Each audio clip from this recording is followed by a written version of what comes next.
Hello everyone, I welcome you all to the next lecture of quadratic equations. और बच्चों, मुझे उम्मीद है कि जो हमारा फर्स्ट लेक्चर था क्वाड्रेटिक इक्वेशन का, जो हमने कल के वीडियो में देखा था, वो आपको बहुत अच्छे से समझ में आया होगा और आपको एक बेसिक बेटा क्लियर हो गया होगा कि क्वाड्रेटिक इक्वेशन होता क्या है, उसका ग्राफ कैसा होता है और किस तरीके से हम ग्राफ को एनालाइज करते हैं। आज के लेक्चर में बच्चों हम आगे के थ्योरेटिकल पार्ट थोड़ा सा देखेंगे, जिसमें मैं आपको कुछ ऐसी ऐसी चीजें बताऊंगा जो हो सकता है आपको अभी तक ना पता हो। और उसके अलावा बच्चों, आज के लेक्चर में हम कुछ क्वेश्चंस की भी प्रैक्टिस करेंगे, क्योंकि सिर्फ थ्योरी पढ़ते रहने से तो काम नहीं चलने वाला। So let's start today's lecture. ठीक है बच्चों, तो कल के ग्राफ वाले पोर्शन के बाद बेटा ये 3 नोट पॉइंट्स हैं। ये 3 नोट पॉइंट्स आपको अच्छे से लिखने हैं। पहला नोट पॉइंट बोलता है if range of y equal to fx is equal to ax square plus bx plus c। ये वाला जो अपने पास क्वाड्रेटिक इक्वेशन है, अगर इसका रेंज मतलब y की वैल्यूज, y कौन-कौन सी वैल्यूज ले सकते हैं, इसको रेंज बोलते हैं। ठीक है ना? तो अगर इसका रेंज 0 से इंफिनिटी, अगर इसका रेंज 0 से इंफिनिटी है, मतलब अगर बेटा मैं ये बोलूं कि the graph of this thing will be something like this, इस तरीके का मान लो कोई पैराबोला है, क्योंकि आपको ये बोला जा रहा है इट इज 0 से इंफिनिटी, 0 इज इंक्लूडेड, मतलब कि y की वैल्यू 0 हो सकती है, और इंफिनिटी तक कुछ भी हो सकती है, मतलब जो भी वैल्यूज होंगी हमेशा क्या होंगी, पॉजिटिव वैल्यूज होंगी या 0 हो सकता है। तो इस सिचुएशन में आपको क्या बोला जाता है, for all x belonging to real number condition is a is greater than 0 and d is equal to 0। क्यों d इक्वल टू 0 है? क्योंकि both the roots coincide at one point. ये वाली बेटा चीज हमने लास्ट लेक्चर में देखी थी कि d इक्वल टू 0 क्यों है, क्योंकि दोनों के दोनों रूट्स एक जगह पे कोइंसाइड कर रहे हैं। वैसे यहां पर देखो, if range is minus infinity से 0, अगर रेंज बेटा माइनस इंफिनिटी से 0 होगा तो the graph will be of this kind, जहां पर इस पॉइंट पे बेटा जो ग्राफ है आपका वो टच करता हुआ जा रहा है x एक्सिस को। तो इस सिचुएशन में देखो, मैक्सिमम जो वैल्यू हो सकती है वो क्या हो सकती है, 0 हो सकती है, otherwise it will always B negative. तो यहां पर देखो आपको क्या बोला जा रहा है, condition is a is less than 0 and d is equal to 0। a की वैल्यू 0 से छोटी है, इसलिए वो माउथ डाउनवर्ड ओपनिंग है, और आपके पास d की वैल्यू इक्वल टू 0 क्यों, क्योंकि बोथ द रूट्स कोइंसाइड। इसके बाद बेटा देखो लिखा हुआ है if y equal to ax square plus bx plus c is greater than 0। अगर यहाँ पर equal to 0 भी था, अगर it is always greater than 0, मतलब कि यहाँ पर जो अगर हम रेंज बोल सकते हैं इसका, that will be from 0 to infinity।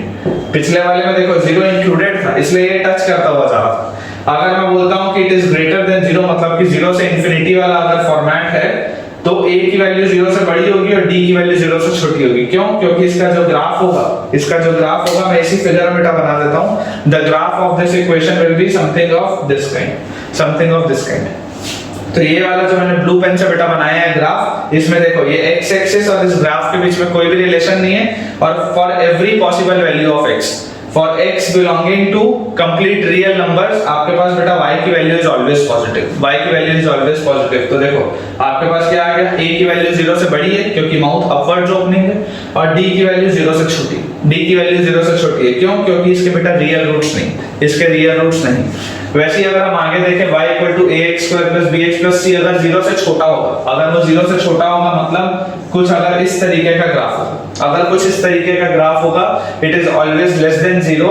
तो आप for all x belonging to real number, तो आपके पास आ जाएगा a is less than 0 and d is less than 0। a भी 0 से छोटा है और d भी 0 से छोटा है। एंड लास्टली बच्चों देखो, if y equals to ax square plus bx plus c assumes both positive and negative value। अभी तक जो आपने बेटा ऊपर वाले दोनों नोट पॉइंट देखे, दोनों में क्या बात हो रही थी, दोनों में बेटा अभी सिर्फ और सिर्फ ये बात हो रही थी कि वो पॉजिटिव था पूरा या पूरा नेगेटिव था। Either it was completely positive or it was completely negative। लेकिन यहाँ पर क्या हो रहा है बच्चों, यहाँ पर आप देख सकते हो कि वो दोनों वैल्यूज ले रहा है। It is taking the positive values as well as the negative values। तो इस सिचुएशन में the discriminant of this quadratic equation will be greater than 0। तभी तो पॉसिबल, क्योंकि अगर इसके रूट्स नहीं होंगे तो पॉजिटिव वैल्यूज के साथ नेगेटिव वैल्यूज आना पॉसिबल नहीं। आपके पास अगर एक quadratic equation is taking both the positive and negative values, it means that the discriminant must be greater than 0। Otherwise बच्चों वो चीज पॉसिबल नहीं। तो एक बार आप लोग जल्दी से इन सारे के सारे पॉइंट्स को बढ़िया से बेटा अपने कॉपी में नोट्स बना लीजिए, इसके बाद हम अपना चैप्टर आगे और बढ़ाएंगे। तो अब बच्चों हम इन जनरल बात करेंगे कि अगर हमारे पास कोई भी एक क्वाड्रेटिक एक्सप्रेशन है y is equal to say fx, है ना, a function of x such that it is ax square plus bx plus c। अगर मेरे पास कोई भी एक ऐसा क्वाड्रेटिक एक्सप्रेशन है तो इस सिचुएशन में हमने देखा था कि जो ग्राफ होता है इट इज अ पैराबोला, तो either it will have a minimum value और it will be having a maximum value. भाई सीधी सी बात है ना कि अगर आपके पास इस तरीके का पैराबोला है तो कोई ना कोई मिनिमम वैल्यू होगी, अगर आपके पास इस तरीके का पैराबोला है तो कोई ना कोई मैक्सिमम वैल्यू होगी।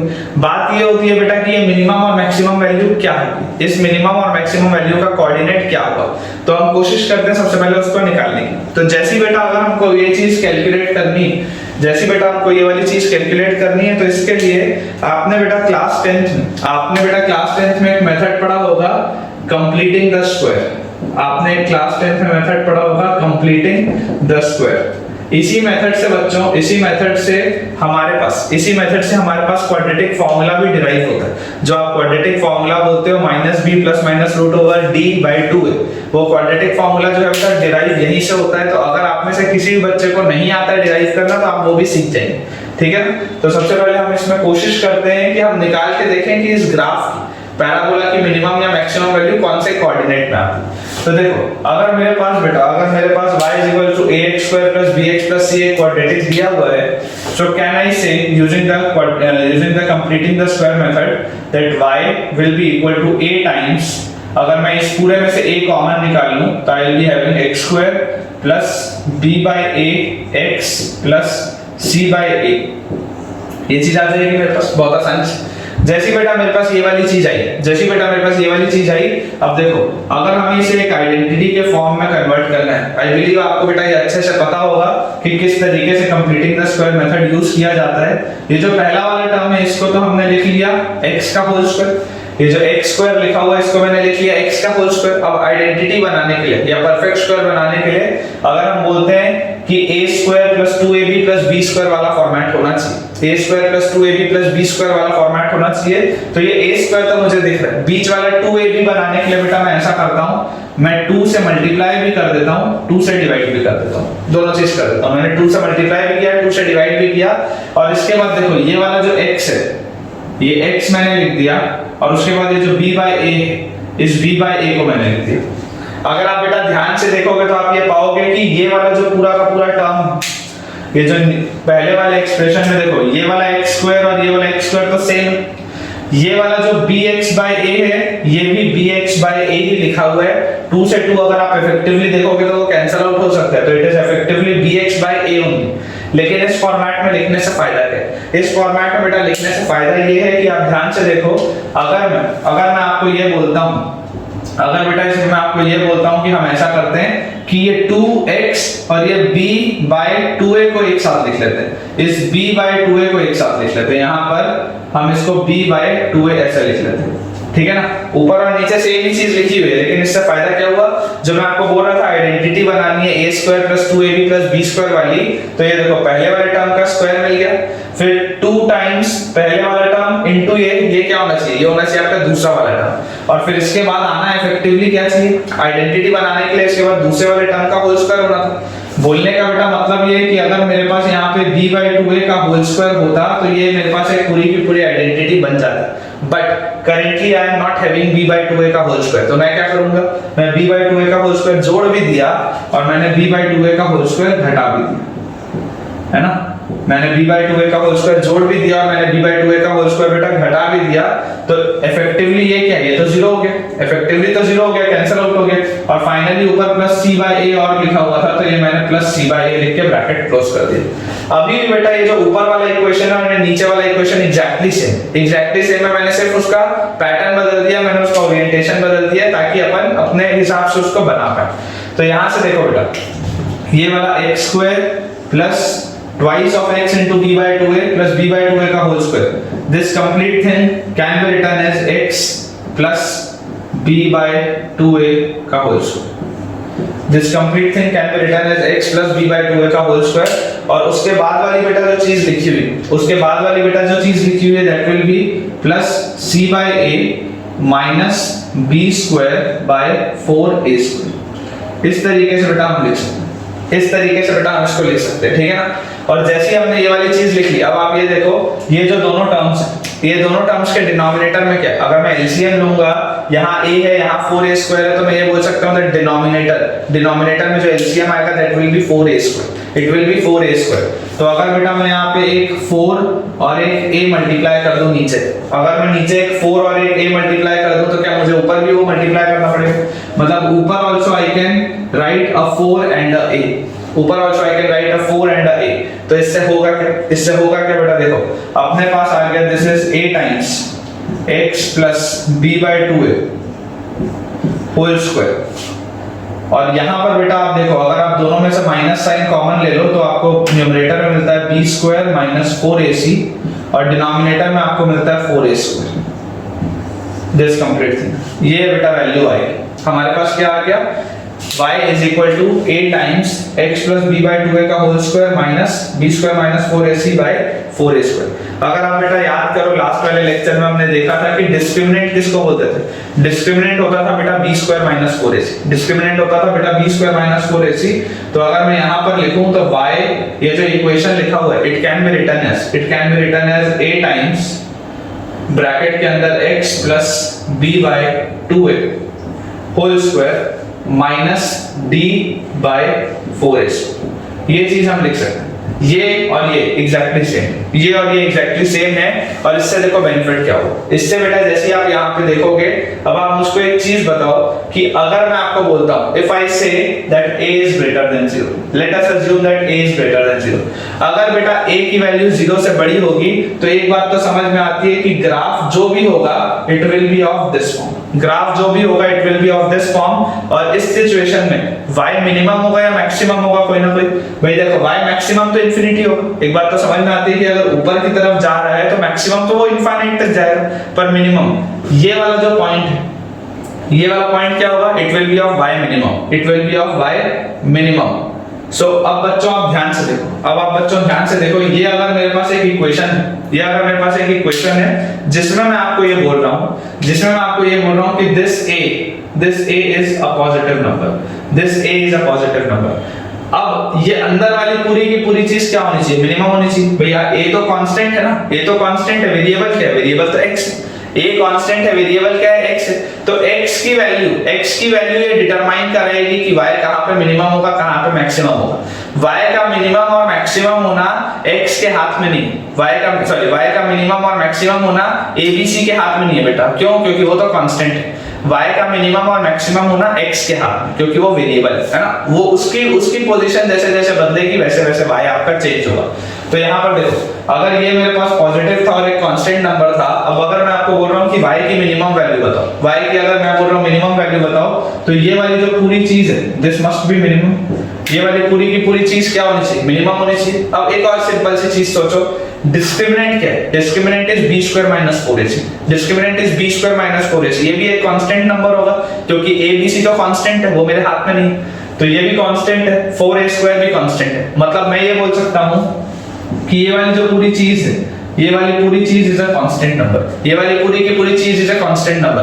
तो इकलौता बेटा मिनिमम करने के लिए जो फैक्टर होगा, इकलौता बेटा जो मिनिमम करने के लिए फैक्टर होगा वो कौन सा होगा, ये वाला होगा। सोच के देखो, x प्लस b/2a का होल स्क्वायर, क्योंकि x वाला टर्म तो उसी में आ रहा है, बाकी तो सारे के सारी चीजें कांस्टेंट है। अब आप सोच के देखो कि ये जो पूरा का पूरा परफेक्ट स्क्वायर है, ये जो पूरा का पूरा परफेक्ट स्क्वायर है, देखो इसमें बेटा एक गलती मत करना, इसमें आप गलती ये मत करना कि सर अपन x को 0 बोल देते हैं तो मिनिमम हो जाएगा, नहीं, वो गलत हो जाएगा। आपको ये समझना है कि बेटा x के साथ प्लस b/2a भी है और उस पूरे का होल स्क्वायर भी है। तो जो मेरा पॉइंट है समझाने का वो ये है कि अगर मैं इस पूरे के पूरे परफेक्ट स्क्वायर का बोलूं कि जहां पर ये पूरा का पूरा परफेक्ट स्क्वायर मिनिमम होगा वहीं पर y मिनिमम होगा। मैंने क्या बोला, अगर मुझे इस y को मिनिमम करना है, ये मेरे हाथ में नहीं है, ये मेरे हाथ में नहीं है, मेरे हाथ में ये चीज, मेरे हाथ में ये चीज है। तो अगर बेटा मैं आपको ये बोलता हूं कि मुझे इस पूरे को मिनिमम करना है, तो आई विल से कि let's minimise this perfect square, I will say let's minimise this perfect square. And जैसे ही बच्चों परफेक्ट स्क्वायर को आप मिनिमाइज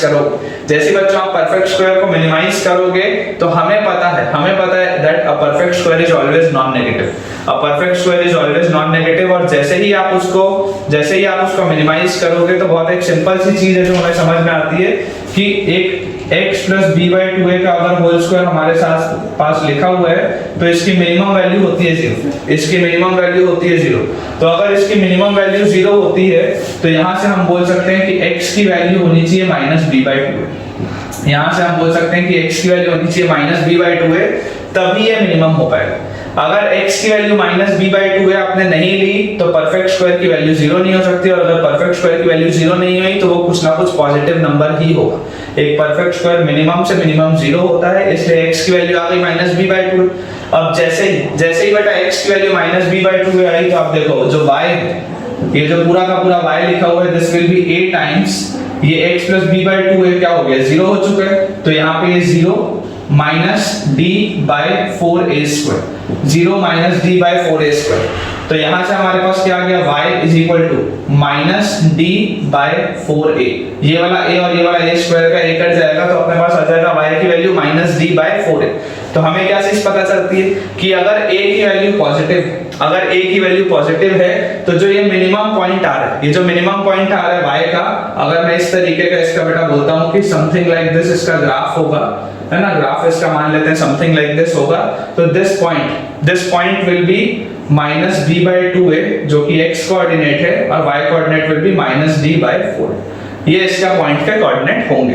अब बेटा अगर हम दूसरा केस देखें, पहले वाले केस में तो हमने क्या देखा कि a की वैल्यू पॉजिटिव थी। अब अगर मान लो if I say let's take a is less than 0, let's take a is less than 0, तो इस सिचुएशन में भी जो आपका ग्राफ, जो इस सिचुएशन में बेटा आपका जो ग्राफ होगा that will be something of this kind. इस सिचुएशन में जो आपका ग्राफ होगा it will be something of this kind. और इसमें मुझे बेटा एक चीज समझ में आती है कि अगर ये मैं y एक्सिस और x एक्सिस बना लूं, है ना, अभी हम बेटा d की वैल्यू पे नहीं जा रहे, अभी हम d की वैल्यू पे नहीं जा रहे, अभी हम ये नहीं देख रहे हैं कि वो रियल रूट्स हैं या इक्वल रूट्स हैं, मैं वो वाली बात नहीं कर रहा हूं। मैं इन जनरल बोल रहा हूं कि मिनिमम या मैक्सिमम वैल्यू क्या होगी, है ना। मैं इसलिए ग्राफ ऐसा बना दिया। अभी तुम अगर ऐसा भी ग्राफ बनाओगे या टच करता हुआ भी ग्राफ बनाओगे, सब में मिनिमम वैल्यू वही आएगी, सब में मिनिमम वैल्यू वही आएगी, उसमें तो कोई चेंज नहीं आएगा। Same goes with this case also कि यहाँ पर बेटा हमको समझ में आता है कि इसका जो मिनिमम वैल्यू होगा, इस ग्राफ का जो मिनिमम वैल्यू होगा it will be minus infinity, क्योंकि ये उल्टे तरफ में है। जैसे इस वाले में ऊपर आप जितना जाते तो इंफिनिटी होता, तो इसमें y का मैक्सिमम क्या था, पॉजिटिव इंफिनिटी था। वैसे ये वाले बेटा जो केस रहेगा, इस वाले केस में y का जो मिनिमम वैल्यू होगा it will be minus infinity. और अगर बेटा इसमें y का मिनिमम वैल्यू माइनस इंफिनिटी आता है तो उस सिचुएशन में आप देखिए यहाँ पर कोई ना कोई y का एक मैक्सिमम वैल्यू आएगा, यहाँ पर y का कोई ना कोई एक मैक्सिमम वैल्यू आएगा। तो इफ आई से let's try calculating y max, let's try calculating y max, तो आप बेटा एक चीज समझो कि y वाला जो आपके पास इक्वेशन, y वाला बेटा जो आपके पास इक्वेशन है वो क्या है, y वाला इक्वेशन हमारे सामने लिखा हुआ है, एक बार इसको वापस से मैं यहाँ लिख देता हूँ, a times x plus b by 2a whole square minus d by 4a square. ये चीज हमने लिखी, ये चीज हमने लिखी।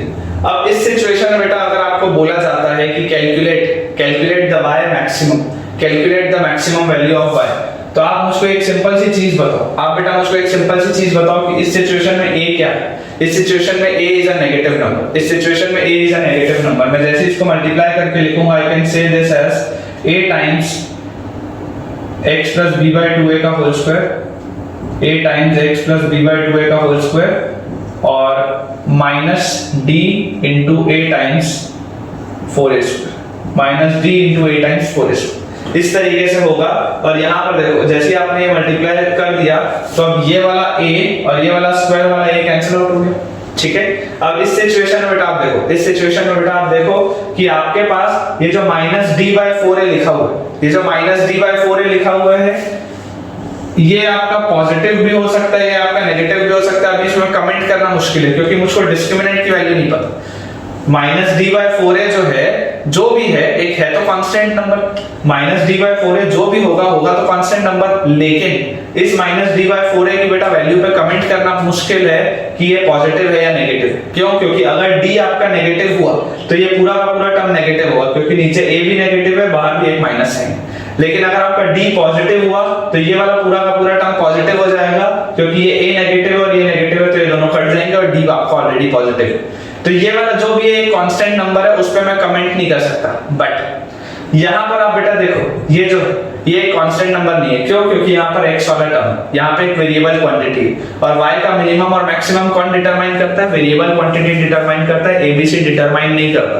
तो उस लॉजिक से अगर बेटा मैं यहाँ पर देखूं, उस लॉजिक से बेटा अगर मैं यहाँ पर देखूं तो आप एक चीज समझो कि हमें ये वाली बेटा बात समझ में आती, हमें ये वाली बेटा बात समझ में आती कि अगर हमको इसको मैक्सिमम करना है, हमको इसको अगर मैक्सिमम करना है तो ये वाली पूरी की पूरी क्वांटिटी 100% नेगेटिव होगी, ये वाली पूरी की पूरी क्वांटिटी 100% नेगेटिव होगी या लीस्ट तौर पे जीरो हो सकता है। क्योंकि आप देखो एक परफेक्ट स्क्वायर जो होता है बेटा, perfect square is always non negative, मतलब वो मिनिमम जीरो हो सकता है परफेक्ट स्क्वायर, अदरवाइज हमेशा पॉजिटिव होगा। और अगर वो वाली क्वांटिटी एक नेगेटिव नंबर से मल्टीप्लाई हो रहा है, क्योंकि ऐसी सिचुएशन में a इज लेस देन 0, तो अगर एक पॉजिटिव वाली क्वांटिटी या जीरो वाली क्वांटिटी एक नेगेटिव नंबर से मल्टीप्लाई हो रहा है, तो या तो वो नेगेटिव बनेगा या वो जीरो होगा, या तो वो नेगेटिव बनेगा या वो जीरो होगा। और अगर बेटा आपको इसकी मैक्सिमम वैल्यू निकालनी है, अगर बेटा आपको इसकी मैक्सिमम वैल्यू निकालनी है तो जीरो और नेगेटिव नंबर से मैक्सिमम क्या है? जीरो और नेगेटिव नंबर से मैक्सिमम जीरो है, क्योंकि नेगेटिव नंबर सारे के सारे छोटे होते हैं जीरो से। तो अगर आपको y की मैक्स वैल्यू निकालनी है, इसका मतलब क्या? इसका मतलब बेटा आपको इसको मैक्सिमाइज करना पड़ेगा, आपको इसको मैक्सिमाइज करना पड़ेगा। जैसे प्रीवियस वाले केस में y की मिनिमम वैल्यू के लिए आपको इसको मिनिमाइज करना पड़ा था, क्योंकि it was a constant number, -d/4a² was a constant number.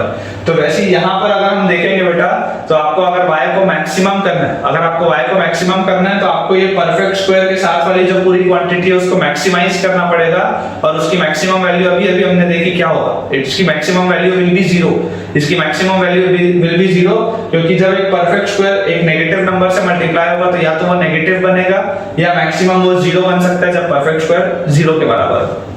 तो अगेन इस सिचुएशन में भी क्या हो जाएगा, x plus b/2a का whole square should be equal to 0, or I can say that x will be equal to -b/2, I can say that x will be equal to -b/2।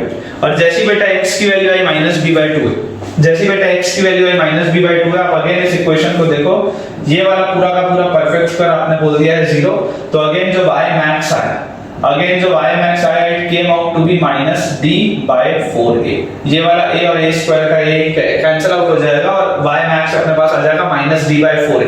तो यहाँ से बेटा देखो, चाहे आपके पास मिनिमम वैल्यू हो, चाहे आपके पास मैक्सिमम वैल्यू हो, जो y के जो आपके पास बेटा ये कोऑर्डिनेट आते हैं मिनिमम और मैक्सिमम के, they always come out to be the same.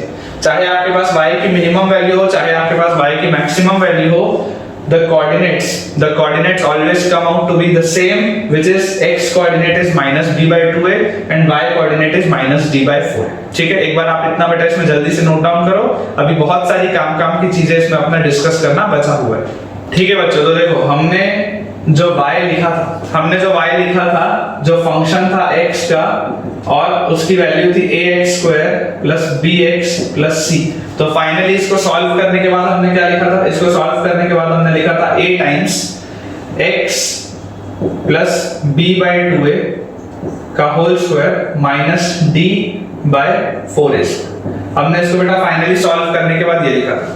अब अगर मान लो हमने ये चीज लिखी है, तो सबसे पहले तो मैं आपको ये बता देता हूँ कि यहाँ से क्वाड्रेटिक फॉर्मूला कैसे डिराइव होता है, और उसके बाद जो हमने ग्राफ देखा था उसका भी अभी एनालिसिस करना बचा है। जो हमने कोऑर्डिनेट निकाले थे -b/2a, -d/4a, अभी इसको भी अपने को एनालाइज अच्छे से करना बचा हुआ। तो देखो, अगर बेटा आपको इसके रूट्स निकालने होते हैं तो ये आप 0 से इक्वेट करते, और जैसे आप 0 से इक्वेट करते और आपको अगर पता है कि बेटा a cannot be 0, तो मतलब ये वाली जो पूरी की पूरी चीज है x + b/2a का होल स्क्वायर -d/4a², इस पूरे की वैल्यू आ जाती 0, इस पूरे की वैल्यू आ जाती 0। और अगर बेटा इस पूरे की वैल्यू 0 है और अगर मैं ये -d/4a² को RHS में ले जाऊं तो ये +d/4a² बन जाएगा, ये +d/4a² बन जाएगा। और यहाँ से देखो बेटा आपके पास आ जाएगा x + b/2a will be equal to ±√d/4a²। ठीक है ना, प्लस माइनस क्यों लगाता है, बिलीव आपको पता होगा। नहीं पता है तो सुन लो कि अगर बेटा मान लो x² की वैल्यू 4 है, अगर बेटा मान लो x² की वैल्यू 4 है तो x की वैल्यू 2 भी हो सकती है, x की वैल्यू -2 भी हो सकती है, दोनों पॉसिबल है। इस वजह से जब x² = 4 बोला जाता है तो x को बोला जाता है ±√4। Plus minus under root of 4। जब भी स्क्वायर हटाया जाता है हमेशा सामने प्लस माइनस लगाया जाता है उसके, ठीक है। और अगर x की वैल्यू अंडर रूट ऑफ 4 दी हुई तो वो हमेशा पॉजिटिव होगा, उसकी वैल्यू सिर्फ 2 होगी, उसमें अपने को माइनस 2 नहीं बोलना। There is a difference between x is equal to under root of 4 and there is a difference between x square is equal to 4, दोनों में अंतर है। चलो यहां पर अगर बेटा हम देखेंगे तो यहां से अपने पास आ जाएगा x plus b by 2a will be equal to plus minus root over d upon, ये जो 4a square है वो अंडर रूट के बाहर आ जाएगा तो it will come out as 2a, it will come out as 2a। तो यहाँ से अपने पास आ जाएगा x will be equal to minus b by 2a, ये वाला उधर चला गया, और plus minus root over d by 2a, क्योंकि दोनों का डिनोमिनेटर सेम है तो नॉर्मली मैं न्यूमरेटर्स को ऐड करके लिख सकता हूँ minus b plus minus under root of d by 2। ये अपने पास आ जाएगा बेटा क्वाड्रेटिक फार्मूला, जिसमें d क्या होता है b स्क्वायर माइनस 4ac होता है। ये वाली चीज आपको ऑलरेडी पता है ना, ये वाली चीज आपको ऑलरेडी पता है और आपको याद भी हमेशा होनी चाहिए। अब अगर हम काम की अपने बात पे आए, मान लो हम एनालाइज करते हैं इस ग्राफ, मान लो हम एनालाइज करते हैं इस ग्राफ। इस ग्राफ के लिए ये बात तो क्लियर अपने को पता चलती है कि a जो है वो 0 से बड़ा है। एंड अगर मान लो इस तरीके का मैंने आपके लिए ग्राफ बनाया, अगर मान लो इस तरीके का मैंने आपके लिए ग्राफ बनाया है तो क्लियरली मुझको ये भी दिखाई देता है कि इसमें डिस्क्रिमिनेंट भी जो होगा वो 0 से बड़ा होगा, डिस्क्रिमिनेंट भी जो होगा वो 0 से बड़ा होगा। अब इस सिचुएशन में बेटा जो अपने पास y की मिनिमम वैल्यू आई, y की minimum value comes at a point this, y की minimum value comes at a point this, और इस सिचुएशन में बेटा उसके कोऑर्डिनेट क्या हो जाएंगे minus b by 2a comma minus d by 4a, minus b by 2a comma minus d by 4। या हम चलो ऐसा करते हैं, या हम चलो ऐसा करते हैं कि इसको एक्सिस को यहाँ नहीं बनाते, हम थोड़ा सा बेटा सवाल को अपने बदलते हैं, हम एक्सिस को बना लेते हैं टच करता हूँ, हम एक्सिस को बेटा बना लेते हैं टच करता हूँ। मान लो मैंने ये एक्सिस बना ली, जो d ग्रेटर देन 0 था उसको हटा के अपन ने लिख लिया d इज इक्वल टू 0, हमने ऐसा लिख लिया। अब इससे देखो बेटा, इससे देखो, अगर आप बोलोगे क्वाड्रेटिक फार्मूला, अगर आप बेटा बोलोगे क्वाड्रेटिक फार्मूला, तो देखो क्वाड्रेटिक फार्मूला के हिसाब से जो रूट्स आने चाहिए, जो रूट्स आने चाहिए, क्योंकि वो इक्वल रूट्स की कंडीशन है, तो जो रूट्स आएंगे that will be minus b by 2a, क्योंकि ये d की वैल्यू तो 0, ये d की वैल्यू तो 0 है, तो x की वैल्यू बताओ कितनी आ रही है माइनस b by 2a। और यहाँ से ही बेटा अगर आप देखोगे, यहाँ से भी बेटा अगर आप देखोगे तो इसके मिनिमम पॉइंट्स के कोऑर्डिनेट क्या आ रहे हैं minus b by 2a comma d अगर 0 है तो it will B 0, it will B 0। पहली बात बेटा आप ये चीज समझो कि क्योंकि ये y आपका x एक्सिस पे पॉइंट है तो वैसे भी उसका y कोऑर्डिनेट तो 0 होना ही था। दूसरी बात आप ये चीज समझो कि this graph is always non negative, this graph is always non negative. Least इस ग्राफ की वैल्यू क्या हो सकती है, क्योंकि ये x एक्सिस को बेटा टच करता हुआ जा रहा है, तो इस ग्राफ की लीस्ट वैल्यू, इस ग्राफ की least value can be equal to 0, इस ग्राफ की least value can be equal to 0। तो यहां से हमको दिखाई देता है कि the minimum value of this graph is 0। And वो मिनिमम वैल्यू आती कहां पर है, वो मिनिमम वैल्यू बेटा आती है माइनस b by 2a वाले कोऑर्डिनेट, वो मिनिमम वैल्यू बेटा आती है माइनस b by 2a वाले कोऑर्डिनेट। सिमिलरली मान लो अगर हमारे पास, जैसे कल हमने एक जो इक्वेशन डिस्कस किया था जिसमें हमारे पास जो डिस्क्रिमिनेंट था it was greater than 0, I believe वो इक्वेशन था बेटा x square minus 5x plus 4, है ना, शायद ये इक्वेशन था जिसका कल हमने ग्राफ बनाया था। और इसको जब हमने सॉल्व किया था तो हमारे पास आ रहा था x square minus 4x minus x plus 4 is equal to 0, और रूट आ जाएंगे x माइनस 4 और x माइनस 1, मतलब ये फैक्टर्स आ जाएंगे तो x की वैल्यू आ जाएगी 1,4, x की वैल्यू आ जाएगी 1,4, ये वाली चीज हमने की थी। और इसका भी बेटा अगर हम ग्राफ देखें तो वो कुछ इस तरीके का उसका ग्राफ था, जिसमें दिस वाज 0.1, मान लेते हैं इसको 0.2, मान लेते हैं इसको 0.3 और मान लेते हैं इसको 0.4, ठीक है ना। तो बेटा देखो अगर इस तरीके का अपने पास ग्राफ बना हो और अपने को पता है कि इसके जो रूट्स हैं वो 1 और 4 है, तो हमने लास्ट लेक्चर में देखा था और इससे ग्राफ से भी अपने को दिखाई देता है कि यहाँ पर जो देखो जितने पॉइंट्स होंगे इसके बीच में, ये जितने पॉइंट्स होंगे इसके बीच में, मतलब अगर मैं ये बोलूं कि if x belongs to open bracket 1 से 4, if x belongs to open bracket 1 से 4, तो आपके पास जो वैल्यूज आएंगी वो हमेशा कहेंगी मिनिमम आएंगी, आपके पास जो वैल्यूज आएंगी वो हमेशा कहेंगी नेगेटिव वैल्यूज आएंगी। और इस पूरे ग्राफ का मिनिमम मान लेते हैं अगर कहीं यहाँ पर है, अगर इस पूरे ग्राफ का मिनिमम मान लेते हैं कहीं यहाँ पर है, तो चलो कैलकुलेट करके देख लेते हैं क्या वैल्यू आ रही। हमें पता है कि जो मिनिमम वैल्यू आती है it comes at a point minus b by 2a comma minus d by 4। Minus B by two है comma minus D by four है। तो इस सिचुएशन में अगर आप बेटा देखोगे तो ये वाला जो पॉइंट है इसमें आप देखो ये हमारे पास इक्वेशन था जिसमें a की वैल्यू है 1, b की वैल्यू है -5 और c की वैल्यू है 4।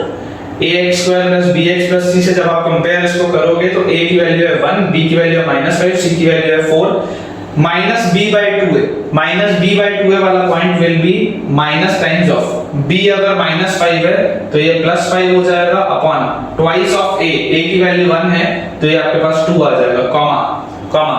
अच्छा चलो मान लेते हैं हाँ ठीक है 5/2 कॉमा। अब इसके बाद ये आपके पास है -d/4 है। डिस्क्रिमिनेंट क्या होता है b² - 4ac। तो ये अगर -d लिखा है then it means 4ac - b²।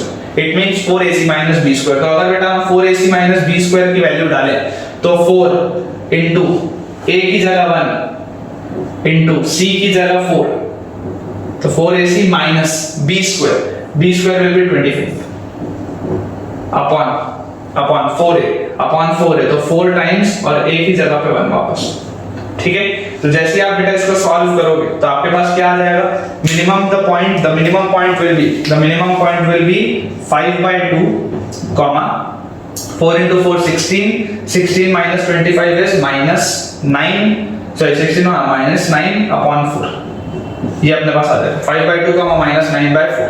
तो इसका मतलब देखो 5/2 मतलब कहां पे 2.5 वाला पॉइंट, 5/2 मतलब 2.5 वाला पॉइंट। तो ये जो 2.5 वाला पॉइंट है इस पे इस ग्राफ की मिनिमम वैल्यू आ जाती है कितनी -9/4। इसमें इस ग्राफ की मिनिमम वैल्यू आ जाती है -9/4। तो अगर बेटा हम देखेंगे तो ये सही, अगर आप ग्राफ में भी इसको प्लॉट करोगे तो ये आपके पास बिल्कुल एक्यूरेट आएगा। अगर आप ग्राफ में प्लॉट करोगे ये कंप्लीटली एक्यूरेट आएगा। अब इसमें जो एकदम बेटा समझने वाली चीज है वो क्या है देखो, इमेजिन करो अगर हमारे पास ग्राफ कुछ इस तरीके का होगा। लेट्स इमेजिन कि बेटा हम जो ग्राफ बना रहे हैं वो बना रहे हैं y x² है ना। y x² का अगर मैं ग्राफ बनाता हूं जिसमें मुझको पता है कि दोनों के दोनों रूट्स क्या होंगे 0 होंगे, क्लियरली विजिबल। तो यहां पर आप देखो बेटा इसका जो ग्राफ होगा it will be of this kind. इसका जो ग्राफ होगा अगर हम इसका ग्राफ बनाएं तो वो कुछ ऐसा बनेगा। ये इस तरीके का बेटा पैराबोला आपके पास बनेगा। और जैसे ही आपका ये वाला पैराबोला आपने बनाया, क्या आपको बेटा देख के ये चीज लगती है कि ये वाला जो पैराबोला है ये इस y एक्सिस के अराउंड सिमेट्रिक है, मतलब जैसा इधर है वैसा ही उधर है। क्या बोला मैंने कि जैसा इधर है वैसा ही उधर है, बिल्कुल एक जैसा दिखता है, या बोल सकते हो आप मिरर इमेज जैसा दिखता है। देखो यहाँ पे अगर ये वाला आपके पास पॉइंट 0,0 ओरिजिन, ठीक है, और ये इसका यहाँ पर अगर आप देखोगे तो इसके आगे क्या लिखोगे 0 into x plus 0 ही तो लिखोगे। मतलब for this equation a is equal to 1, b is equal to 0 and c is equal to 0। तो इस पॉइंट का मिनिमम वैल्यू आपको क्या दिखाई दे रहा है? आपको दिखाई दे रहा है इस पॉइंट का मिनिमम वैल्यू क्या है? इस ग्राफ का मिनिमम वैल्यू 0 है। इस ग्राफ का मिनिमम वैल्यू 0 है क्योंकि x² हमेशा पॉजिटिव होगा। और जैसे आप इसको देखोगे -b तो b तो 0 है, by 2a कॉमा -d/4 क्या होता है 4ac - b²/4a। तो 4ac - b²/4a। तो ये आपके पास देखो पॉइंट क्या आ गया 0,0। सॉल्व होने के बाद ये क्या आ गया 0,0, मतलब ये 0,0 पे मिनिमम है। अब इसमें जो बेटा सबसे काम की चीज है, ये बात तो अपन ने देख ली कि अपन ने जो पॉइंट निकाले -b/2 है -d/4 है वो बिल्कुल सही। अच्छा एक चीज और बेटा, उस पॉइंट को बोला जाता है वर्टेक्स। इस चीज को भी आप ध्यान रखना, एक नेमिंग में अपने को काम आ जाता है वर्टेक्स ऑफ द पैराबोला। अगर कभी आपसे बोला जाता है vertex of the parabola then it means the coordinate -b/2a, -d/4। ये मतलब होता है बेटा वर्टेक्स ऑफ द पैराबोला का। अब जैसे ही बेटा अपने पास ये चीज आ गई, ठीक है, समझने वाली बात ये है कि ये वाला जो पॉइंट होता है ना -b/2a वाला, ये जो x कोऑर्डिनेट होता है -b/2a वाला, इस x कोऑर्डिनेट के अराउंड हमेशा पैराबोला सिमेट्रिक होता है। इसमें क्लियरली दिखाई दे रहा है, बाकियों में क्लियरली दिखाई नहीं देता, इसमें आपको क्लियरली दिखाई दे रहा है, इसलिए मैं आपको इससे समझा रहा हूं कि x is equal to minus B by two जब होगा तो उसके अराउंड आपका parabola will always be symmetric, उसके अराउंड आपका parabola will always be symmetric. ध्यान से बेटा आप देखो कि यहाँ पर अगर आप देखोगे तो ये आपके पास एग्जैक्टली 1 और 4 के बीच वाला पॉइंट आया है 2.5, एग्जैक्टली आपके पास 2.5 आया है। अगर मैं यहाँ पर, अगर मान लो मैं यहाँ पर एक ऐसा लाइन बना लूं, अगर मैं यहाँ पर बेटा एक ऐसे लाइन बना लूं माइनस बी बाई टू वाली, तो आप मुझको बेटा देख के बताओ कि इसके, इस लाइन के, इस रेड वाली लाइन के इधर का ग्राफ और इधर का ग्राफ एग्जैक्टली सेम, इस रेड वाली लाइन के इधर का ग्राफ और इधर का ग्राफ एग्जैक्टली सेम। मतलब अगर मान लो मैं आपको ये बोलूं, मतलब अगर बेटा मैं मान लो आपको ये बोलूं कि अगर मैं x की वैल्यू निकालूं, यहाँ पर देखो 0 पे है ना, 1 से 1 इधर और 4 से 1 इधर, मान लो 5 पे, अगर मैं x की वैल्यू बेटा निकालता हूं 0 पे और 5 पे, तो कायदे से बेटा वैल्यू सेम होनी चाहिए, कायदे से बेटा वैल्यू सेम होनी चाहिए। अगर ये वाले ग्राफ के लिए मैं x की वैल्यू निकालता हूं 0 पे या x की वैल्यू निकालता हूं 5 पे, तो आपके पास वैल्यू सेम आनी चाहिए। आपने अभी तक बेटा ओरल कैलकुलेशन करके देख भी लिया होगा कि वो वैल्यू सेम आ रही है। ध्यान से देखो,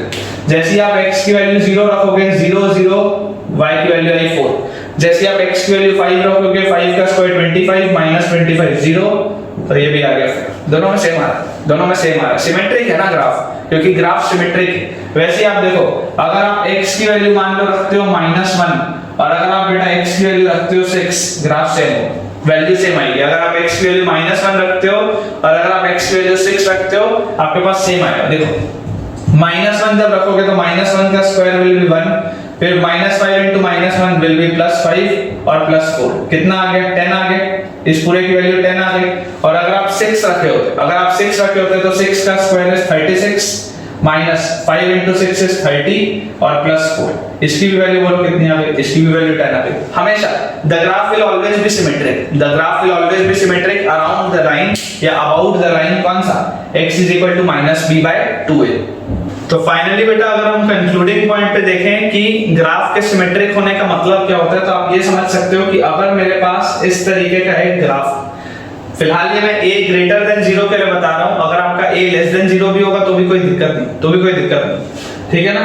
अगर हम इस ग्राफ के लिए बात करें सिमेट्रिक के लिए, और मान लेते हैं कि ये आपका -b/2a वाला पॉइंट है, ये आपका -b/2a वाला पॉइंट है, this is my x coordinate, this is my x coordinate.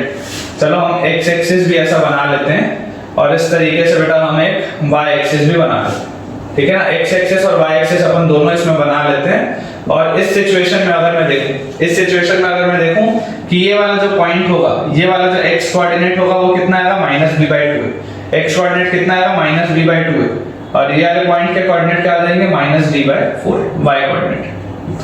तो अगर हम बेटा इसकी बात करें, अगर हम ये वाले लाइन की बात करें, if we talk about this dash line x is equal to -b/2a वाली, तो इसके अबाउट आपका जो ग्राफ है वो सिमेट्रिक, ठीक है। तो सिमेट्रिक होने का मतलब क्या होता है कि अगर मैं जो फंक्शन है, अगर तो मेरा जो फंक्शन है fx is equal to ax² plus bx plus c, अगर तो बेटा मेरा फंक्शन है fx is equal to ax² plus bx plus c, तो अगर वो सिमेट्रिक है, अगर वो सिमेट्रिक है about the line x is equal to -b/2a, तो इसका मतलब ये है कि जब मैं उस फंक्शन में -b/2a प्लस x डालूं और या उस फंक्शन में मैं -b/2a माइनस x डालूं, बात एक ही। क्या बोला मैंने बोला अगर मैंने फंक्शन में -b/2a प्लस x डाला या मैंने उस फंक्शन में -b/2a माइनस x डाला, बात एक ही। ये -b/2a प्लस x और -b/2a माइनस x क्या है, ये वो x की वैल्यूज है जो मैं पुट कर रहा हूं। जैसे याद करो पिछले वाले में मैंने कब वैल्यू डाली थी, 0 और 5 मैंने डाला था, मैंने क्या डाला था 0 और 5 डाला था। आप याद करो कि पिछले वाले केस में बेटा आपके पास जो -b/2 आया था, it came out to be 5/2 या 2.5, है ना। पिछले वाले केस में -b/2a की वैल्यू केम आउट टू बी 5/2। तो मैंने क्या बोला था कि अगर हम एक इधर खींच के या एक उधर खींच के बहुत ज्यादा फर्क नहीं पड़ता, सेम वैल्यू आती। तो यहां से देखो अगर हम 2.5 पे देख रहे थे, तो बेटा यहां पे f ऑफ 2.5 f ऑफ 2.5, अच्छा प्लस x बोला जा रहा है और उधर माइनस x बोला जा रहा है। तो मान लो अगर आप x की वैल्यू, मान लो बेटा अगर आप x की वैल्यू डालते हो 1.5, मान लो अगर आप x की वैल्यू डालते हो 1.5, देखो ये माइनस b/2 है तो 5/2 फिक्स है। इफ आई से x इज इक्वल टू 1.5 तो ये आपके पास, sorry, if x is equal to minus 1.5 तो देखो आपके पास क्या आ जाएगा, ये 2.5 माइनस 1.5 और this will be equal to f of 2.5 plus 1.5, यही चीज आ जाएगी, यही चीज आ जाएगी। तो यहां से देखो f ऑफ 2.5 माइनस 1.5 कितना होता है, 1 होता है, और यहाँ पे 2.5 प्लस 1.5 कितना होता है, 4 होता है। और याद करो बेटा f ऑफ 1 और f ऑफ 4 दोनों की वैल्यू किसके बराबर थी, 0 के बराबर थी। दोनों की वैल्यू किसके बराबर थी, 0 के बराबर थी, क्योंकि वो रूट्स थे उसके। वैसे ही आपने देखा था कि f ऑफ 0 और f ऑफ 5 सेम आया था, f ऑफ 0 और f ऑफ 5 सेम आया था। तो जैसे ही आप बेटा इसको देखोगे तो अगर आप x की वैल्यू, अगर आप x की वैल्यू बेटा डाल देते हो मान लो -2.5, अगर आप x की वैल्यू बेटा डाल देते हो -2.5 तो उससे होगा क्या, f ऑफ ये 2/2.5 ये -b/2 है और फिर -2.5 है ना, प्लस x है ना, तो यहाँ पे -2.5 is equal to f of 2.5 plus 2.5। तो जैसे आप इसको बेटा सॉल्व करोगे, जैसे आप बेटा इसको सॉल्व करोगे तो देखो f of 0 will come out to be equal to f of 5। यही चीज उसमें भी आई थी, f ऑफ 0 और f ऑफ 5 सेम आया था। तो ये होता है बेटा मतलब सिमेट्रिक होने का, ये होता है बेटा मतलब सिमेट्रिक होने का कि जिस जैसा आपको ग्राफ इधर मिलेगा एग्जैक्टली सेम आपको बेटा ग्राफ इस साइड भी मिलेगा। ये मतलब होता है सिमेट्रिक होने का, ये बात आपको बिल्कुल ध्यान रखना है। इस तरीके का सवाल असर्शन रीजन में बिल्कुल आ सकता है। इस तरीके के सवालों का भी ये वाला जो अभी मैंने आपको कंसेप्ट बताया, ये वाला जो मैंने अभी आपको कंसेप्ट बताया है वो भी बेटा डायरेक्टली यूज आ जाता है कई बार क्वेश्चंस को सॉल्व करने में। देखो जब आपने x को -2.5 डाला तो यहाँ पे 2.5 -2.5 और यहाँ पे 2.5 और माइनस ऑफ माइनस मतलब प्लस 2.5, इस तरीके से आपके पास सॉल्व होके आ गया। अब इसके बाद बेटा एक बहुत बेसिक सी चीजें बची हुई है जो आपने क्लास 10 में पढ़ी है कि अगर अपने पास बेटा कोई भी क्वाड्रेटिक होता है ax² plus bx plus c equal to 0, अगर हमारे पास कोई भी एक क्वाड्रेटिक होता है ax² plus bx plus c equal to 0 तो अपने को बेटा पता है ना कि सम ऑफ रूट्स क्या होता है, सम ऑफ रूट्स होता है -b/a, या हम इसको बोल सकते हैं minus times of coefficient of x upon coefficient of x²। और प्रोडक्ट ऑफ रूट्स क्या होता है, प्रोडक्ट ऑफ रूट्स बेटा होता है c/a which is constant term upon coefficient of x²। ये बहुत बेसिक सी चीज है, जस्ट बताना बचा हुआ था तो मैंने आपको बता दिया। ये आपने बहुत आसानी से बेटा क्लास 10 में पढ़ा ही है। ठीक है बच्चों, देखो ये बहुत इंपॉर्टेंट 2 नोट पॉइंट्स मैंने लिखे हुए हैं। If A, B, C are real and D is less than 0, अगर मान लो A, B और C रियल नंबर्स हैं और अगर डिस्क्रिमिनेंट 0 से छोटा है तो अभी तक बेटा हमको ये पता था कि उसके रियल रूट्स नहीं होते या कॉम्प्लेक्स रूट्स होते हैं या इमेजिनरी रूट्स होते हैं। अब मैं आपको ये समझाता हूँ कि इमेजिनरी रूट्स का मतलब क्या होता है, उसको कैसे लिखा जाता है। जैसे मान लो आपके पास आप सॉल्व कर रहे हो और आपके पास आ गया बेटा 2 प्लस अंडर रूट ऑफ -5 और अपॉन में मान लो आ गया 2। चलो आपने सॉल्व किया और आपके पास आ गया 2 प्लस, या ऐसा लिख लेते हैं 3 प्लस अंडर रूट ऑफ -5/2, है ना। डिस्क्रिमिनेंट की वैल्यू आपके पास आ रही है मान लो -5, तो आपने ये लिखा। अब इसके बाद आप डायरेक्टली क्या बोल सकते थे, नो रियल रूट्स बोल सकते थे। लेकिन अगर मैं आपको बोलता हूं कि रियल रूट्स छोड़ो तुम तो मुझे कॉम्प्लेक्स में बताओ कि रूट्स क्या है, कुछ ना कुछ तो होंगे, ये बात तो समझ में आती है। तो अब हम देखने वाले हैं कि कॉम्प्लेक्स रूट्स का मतलब क्या होता है। तो यहां पर बेटा आप देखो, आपको एक चीज ध्यान रखनी है कि अंडर रूट ऑफ -1 कॉम्प्लेक्स में under root of -1 is denoted as small I. Under root of -1 is denoted as small I, which stands for iota. Under root of -1 stands for, it's denoted by small I, which means iota. It means iota. ठीक है, तो अगर मान लो अपने को इसको solve करना है, so can I write this as 3 plus ये जो अंडर रूट ऑफ -5 है इसको अगर मैं लिख लूं under root of -1 into under root of 5, आपस में मल्टीप्लाई होगा तो अंडर रूट ऑफ -5 ही आएगा और upon 2, and this can be written as 3 plus iota times under root of 5 upon 2. 3 plus iota times under root of 5 upon 2. ये बेटा आपका answer है इन कॉम्प्लेक्स फॉर्म। अच्छा, अगर मान लो तुम्हें लिखा गया है कि अंडर रूट ऑफ -1 की वैल्यू आयोटा होता है, इसका मतलब क्या होता है, कॉम्प्लेक्स नंबर में आयोटा का अगर आप स्क्वायर करोगे then it comes out to be equal to -1। Iota का जो स्क्वायर करोगे it comes out to be equal to -1। लेकिन हमें क्या पता है कि परफेक्ट स्क्वायर तो नेगेटिव हो नहीं सकता, तो बेटा परफेक्ट स्क्वायर नेगेटिव हो नहीं सकता रियल नंबर के लिए, कॉम्प्लेक्स में सब चलता है, कॉम्प्लेक्स में सब चलता है, ठीक है। तो यहाँ पर आपके पास ये वाली कंडीशन आ गई, इस तरीके से आपको लिखना होता है। अब यहाँ पर आप देखो आपके पास क्या लिखा हुआ है, if ABC are real number, if ABC are real number and D is less than 0। जैसे मान लेते हैं अपन ने जो एग्जांपल लिया, जैसे मान लेते हैं अपन ने जो एग्जांपल लिया था प्रीवियस क्लास में, I think it was x² - 3x + 4, है ना, यही वाला अपन ने इक्वेशन लिया था। तो if ABC are real number, यहाँ पर A, B और C तीनों रियल नंबर्स हैं and D is less than 0, देखो B² करोगे तो 9 - 4AC less than 0। Roots are imaginary, ये बात भी समझ में आती है कि इसके रूट्स इमेजिनरी होंगे। आप जैसे इसको सॉल्व करोगे तो रूट्स की जो वैल्यू आएगी it will B -b ± √B² - 4AC, तो B² विल बी 9 - 4AC की जगह आ जाएगा 4 अपॉन ट्वाइस ऑफ A, यही आएंगे रूट्स। या इसकी वैल्यू बोलो कितनी आ गई, x will be equal to 3 ± 9 - 16, 9 - 16 is -7, 9 - 16 is -7, तो अंडर रूट ऑफ -7 अपॉन ये अपने पास चीज आ गई, तो इसको बेटा मैं कैसे लिख सकता हूं, this can be written as 3 ± iota times under root of 7/2। ये अंडर रूट ऑफ -1 को आयोटा बोल दिया तो अपने पास आंसर आ गया 3 ± iota times under root of 7/2, ठीक है। तो यहाँ पर आप देखो इमेजिनरी रूट्स मैंने बेटा लिखा हुआ है, imaginary roots always occur in a pair of complex conjugate, always occur in a pair of complex conjugate. Conjugate मतलब क्या होता है कि अगर एक वाला अंडर रूट पॉजिटिव के साथ आ रहा है तो दूसरा वाला अंडर रूट नेगेटिव के साथ आएगा।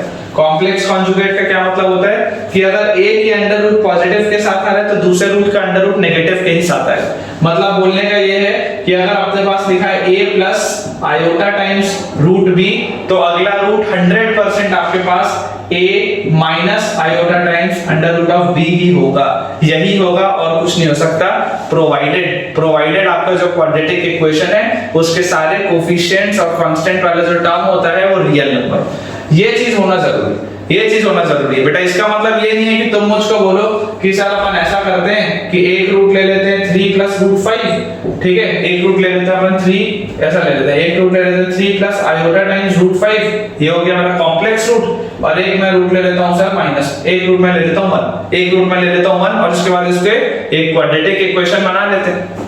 कई बच्चे ऐसा बोल सकते हैं ना कि भाई आप सर एक रूट ले लो 3 + आयोटा टाइम्स √5, आप एक रूट ले लो 1, अब ये आपका सम ऑफ रूट्स और प्रोडक्ट ऑफ रूट्स लगा के क्वाड्रेटिक इक्वेशन बना लो। तो बेटा वैसे वाले सिचुएशन में जो x² का कोफिशिएंट, x का कोफिशिएंट और कांस्टेंट टर्म होगा वो रियल नंबर नहीं होगा, उसमें आयोटा वाला टर्म आ रहा होगा and it will be a complex number. इसलिए आपको डायरेक्टली यहां पर लिखा गया है if ABC are real number. अगर आपके पास कोई भी क्वाड्रेटिक है ना, यहाँ पे ए भी नहीं लिखता, कंफ्यूजन हो रहा होगा, हो सकता है कुछ बच्चों को, चलो इसको ऐसा मान लेते हैं p + आयोटा q और p - आयोटा। ये वाले जो रूट्स हैं वो सिर्फ और सिर्फ बेटा तब होंगे, ये वाले जो रूट्स हैं वो बेटा सिर्फ और सिर्फ तब होंगे जब बेटा आपके पास जो इक्वेशन के कोफिशिएंट्स है a b और c, आपके पास जो कोफिशिएंट्स हैं जब वो कोफिशिएंट्स रियल नंबर होंगे, सिर्फ और सिर्फ तब आपके पास बेटा कॉम्प्लेक्स कॉन्जुगेट वाला कांसेप्ट आएगा, अदरवाइज नहीं आएगा, है ना। इस तरीके का होशियारी कोई भी बच्चा नहीं करेगा कि सर ये दो रूट्स ऐसा लगा लेते हैं उसके बाद क्वाड्रेटिक इक्वेशन लगा देते हैं, तो ये चीज गलत हो जाएगी, वैसा नहीं।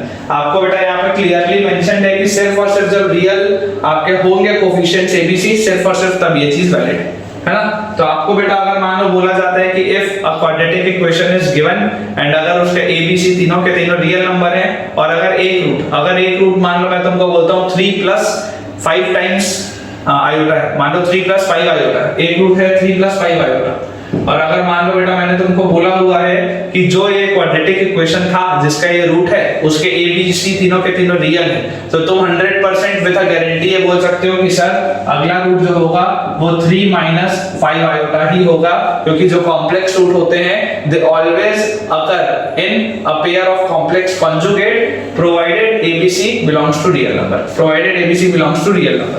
अगर अपने को बेटा ये वाली चीज समझ में आती है इसके बाद लिखा है if ABC belongs to Q, Q मतलब क्या होता है रैशनल नंबर, क्यू मतलब क्या होता है रैशनल नंबर। तो if ABC belongs to rational number, पिछले वाले में रियल था, रियल में रैशनल इरैशनल दोनों आते हैं, है ना, रूट 2 रूट 3 रूट 4 सब चलेगा पिछले वाले में। इसमें मैं क्या बोल रहा हूं, if ABC belongs to rational number p by q के फॉर्म वाला and d is a perfect square, अगर अंडर रूट के अंदर एक परफेक्ट स्क्वायर बन रहा है, मतलब अगर आपके पास इक्वेशन होता था -b plus minus root over d by 2a, अगर ये आपके पास बेटा रूट्स होते थे, आपको अगर बोला जा रहा है d is a perfect square, तो परफेक्ट स्क्वायर होगा तो कुछ ना कुछ ठीक ठाक बाहर निकलेगा, मान लेते हैं स्मॉल d बाहर निकलेगा, है ना, मान लेते हैं स्मॉल d बाहर निकलेगा, तो आपने क्या लिख दिया, देन रूट्स आर रैशनल, तो जो रूट्स होंगे वो भी क्या होंगे, रैशनल होंगे। ऑब्वियसली दिख रहा है अपने को भैया, अगर परफेक्ट स्क्वायर के बाहर ये निकला तो ये भी रैशनल, ये भी रैशनल, ये भी रैशनल, तो उसमें आप जो भी अरिथमेटिक कैलकुलेशन करोगे वो हमेशा क्या आएगा, रैशनल आएगा। अगर एबीसी रैशनल नंबर होते हैं और अगर डी परफेक्ट स्क्वायर होता है तो रूट्स भी क्या होते हैं, roots also come out to be rational. Similarly if ABC are rational, अगर एबीसी तो रैशनल है लेकिन D is not a perfect square, लेकिन D is not a perfect square, अगर मान लो ये अंडर रूट ऑफ डी के ही फॉर्मेट का होगा, अगर ये अंडर रूट ऑफ डी के ही फॉर्मेट का होगा, then roots are irrational. Obviously irrational है तो इरैशनली रूट रहेगा, परफेक्ट स्क्वायर है नहीं तो रूट वाला टर्म तो गायब होगा नहीं। अगर ये डी परफेक्ट स्क्वायर होता तो ये रूट वाला टर्म गायब होता, अगर ये डी मेरा परफेक्ट स्क्वायर नहीं है तो रूट वाला टर्म हमेशा एग्जिस्ट करेगा। तो इसका मतलब जो दो रूट्स आएंगे दे विल बी इरैशनल, जो दो रूट्स आएंगे they will be irrational. Irrational roots occur in a pair of conjugate side, side मतलब क्या होता है, ये रूट वाले जो टर्म्स होते हैं इसको साइड बोला जाता है। तो अगर in a pair of conjugate side provided ABC belong to rational number, same condition है बेटा जैसे पिछले वाले में थी, सेम कंडीशन। अगर एबीसी पिछले वाले में रियल होता था तो कॉम्प्लेक्स कॉन्जुगेट बनता था, वैसे अगर एबीसी यहां पर रैशनल होगा, अगर एबीसी आपके पास यहां पर रैशनल होगा और अगर डी परफेक्ट स्क्वायर नहीं है तो जो रूट्स होंगे वो कॉम्प्लेक्स, जो रूट्स होंगे वो कॉन्जुगेट साइड में आएंगे। जैसे अगर मान लो बेटा आपके पास एक रूट है 3 प्लस रूट 5, अगर आपके पास एक रूट है 3 प्लस रूट 5 और अगर आपको बेटा पता था कि एबीसी रैशनल नंबर थे, अगर आपको पता था कि एबीसी रैशनल नंबर थे तो अगला रूट 100% बेटा 3 माइनस रूट 5 ही आएगा, अगला रूट बेटा 100% 3 माइनस रूट 5 ही आएगा। बोलने का क्या मतलब है, देखो यहां पर अगर आपने ये रूट लिखे हुए तो ये रूट्स क्या है, -b/2a plus root d/2a comma -b/2a minus root d/2, तो ये भी क्या है आपके पास, ये कॉन्जुगेट साइड है ना, रूट एक बार प्लस के साथ आ रहा है, रूट एक बार माइनस के साथ आ रहा है, this is a conjugate side, this is a conjugate side. तो ये वाली बात सिर्फ और सिर्फ कब वैलिड होती है, अगेन बेटा ये वाली बात सिर्फ और सिर्फ तब वैलिड है जब एबीसी रैशनल नंबर है, जब एबीसी रैशनल नंबर है। अगर एबीसी इरैशनल नंबर होगा तो ये चीज वैलिड नहीं है। बोलने का मतलब ये है सिंपल सा कि अगर मान लो तुम्हें ये बोला जाता है कि अपन ने मान लो ले लिया 3 प्लस रूट 5 एक रूट और एक रूट ले लिया 1, और इसके बाद अगर बेटा तुम बोलोगे कि सर इससे क्वाड्रेटिक इक्वेशन बना लेते हैं, तो उसके तो देखो ये दोनों रूट अलग अलग है, ये 3 प्लस रूट 5 है वो 1 है, कॉन्जुगेट साइड तो नहीं बना। तो मैं बेटा बोलूंगा कि जब तुम वैसा बनाओगे तो एबीसी रैशनल नंबर नहीं बचेगा, एबीसी में इरैशनल नंबर भी आ जाएगा क्योंकि यहाँ पे रूट 5 वाला टर्म। आई बिलीव आपको बेटा यहाँ पे थोड़ा सा प्रॉब्लम आएगा, हो सकता है समझने में, थोड़ा सा रिवाइंड करो, वापस सुनो, बढ़िया से आपका इसमें कांसेप्ट क्लियर होगा। मैं आपको एक इन शॉर्ट बेटा मैं आपको एक ये चीज बता दूं कि देखो अगर एबीसी रियल नंबर है, अगर एबीसी रियल नंबर है मतलब रैशनल इरैशनल दोनों चलेगा, रैशनल इरैशनल दोनों चलेगा, तो ऐसे सिचुएशन में क्या होता है, if ABC are real number और अगर आपके बेटा रूट जो आ रहे हैं वो कॉम्प्लेक्स आ रहे हैं तो वो हमेशा एज अ कॉन्जुगेट अकर करेंगे, हमेशा एज अ कॉन्जुगेट वो आपके पास अकर करेंगे। और सिमिलरली अगर बेटा आपके पास अगर एबीसी बेटा रैशनल नंबर, पिछले वाले में रियल था, अगर आपके पास बेटा एबीसी रैशनल नंबर है तो रैशनल नंबर में भी जो आपके रूट्स होंगे, अगर तो आपका डी परफेक्ट स्क्वायर है तो रूट्स रैशनल होंगे, अगर आपका डी परफेक्ट स्क्वायर नहीं है तो रूट्स इरैशनल होंगे, और इरैशनल रूट्स हमेशा किसमें अपीयर करते हैं, conjugate side. Irrational roots always occur in conjugate sides के पेयर में, ठीक है। और सिर्फ ये तब हो सकता है जब एबीसी रैशनल, अदरवाइज ये पॉसिबल नहीं। और इसमें बेटा एक गलती और होती है, वो गलती कई बार ऐसा हो जाता है कि मान लो अगर अपने पास रूट लिखा हुआ है रूट 5 प्लस 5, मान लो अपने पास रूट लिखा हुआ है रूट 5 प्लस 5, कई बार बच्चे बेटा जल्दी में अगला रूट बोल देंगे सर √5 -5 अगला रूट होगा, नहीं ये गलत है। क्यों? क्योंकि जब भी बेटा ये जो साइन चेंज होता है, the sign always changes in front of the under root term. Sign जब भी चेंज होता है वो अंडर रूट वाले टर्म के पास चेंज होता है, दूसरे वाले टर्म के पास चेंज नहीं होता। इसको आपको ध्यान रखना। जैसे √5 + 3 अगर एक रूट है तो दूसरा रूट √5 - 3 नहीं होगा, दूसरा रूट -√5 + 3 होगा। कॉन्जुगेट सर्ड में जो माइनस साइन आता है, ये जो माइनस साइन आता है बेटा, ये जो प्लस साइन और माइनस साइन आता है वो किसके सामने आता है? वो रूट वाले टर्म के सामने आता है। ठीक है, ये बेटा बहुत इंपॉर्टेंट है, वेरी इंपॉर्टेंट कंसेप्ट, क्योंकि इससे होता ये है कि अगर अपने को एक रूट पता होता है तो दूसरा रूट अपन बहुत आसानी से निकाल लेते हैं। जरूर अगर आपने अभी तक वीडियो रिवाइंड करके नहीं देखा तो पिछले 10-15 मिनट का जहां से ये नोट पॉइंट स्टार्ट हुआ था एक बार सारे के सारे बच्चे रिवाइज करके देख लो। ठीक है बच्चों, तो with this we have come to the end of today's lecture. और हालांकि आज हमें कुछ क्वेश्चंस की प्रैक्टिस करनी थी, लेकिन क्योंकि लेक्चर का टाइम हो चुका है तो आज हम कुछ क्वेश्चंस की प्रैक्टिस नहीं करेंगे, ना ही मैं आपको आज कोई होमवर्क का क्वेश्चन दूंगा। लेकिन अगले लेक्चर से बेटा रेगुलरली आपको होमवर्क के क्वेश्चंस भी काफी सारे मिलने लग जाएंगे और साथ ही साथ लेक्चर में भी कई सारे क्वेश्चंस की प्रैक्टिस होगी। पिछले 2 लेक्चर में बच्चों हमने जितनी भी थ्योरी पढ़ी है उसको बहुत बढ़िया से आप रिवाइज कर लो, उसके बाद ही आप तीसरा लेक्चर देखना, नहीं तो आपको तीसरे लेक्चर में मजा नहीं आएगा। और अगर आपको आज का लेक्चर पसंद आया है तो जरूर वीडियो को लाइक करें, चैनल सब्सक्राइब आई नो आपने कर लिया है, and do share the link of this video with maximum of your friends ताकि उनकी भी अच्छे से पढ़ाई हो पाए। जब तक हमारा अगला वीडियो नहीं आता तब तक के लिए thank you very much for watching this video.